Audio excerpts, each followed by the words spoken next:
এসেছি মার কাছে, আর মা আজকে রান্না করেছে কি কি সেটাই তোমাদের সঙ্গে শেয়ার করব।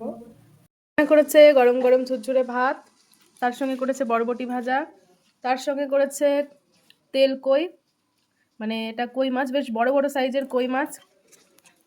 পেটে আবার এই যে ডিম ভর্তি কই মাছের পেটে, সেটা দিয়ে এই যে একটা করে মাছ 2 পিস করে করা হয়েছে, কেননা যথেষ্ট বড় সাইজের মাছ আর পেটে ভর্তি ডিম। দেশি কই নাকি এটা বলেছে, চাষের কই না, তো তেল কই করেছে। তার সঙ্গে আছে লেবু, আর তার সঙ্গে আছে এই যে ইলিশ মাছের সর্ষে বাটা। এই যে ইলিশ মাছের সর্ষে দিয়ে, এখানে হচ্ছে ভেন্ডি সিদ্ধ মাখা, কাঁচা লঙ্কা সর্ষের তেল আর লবণ দিয়ে ভেন্ডি সিদ্ধ, গরম গরম ডাল, এটা হচ্ছে মিক্স ডাল। রান্না হয়েছে ইলিশ মাছের মাথা দিয়ে কচু শাক, এটা বাড়ির কচু শাক তুলে রান্না হয়েছে ইলিশ মাছের মাথা দিয়ে।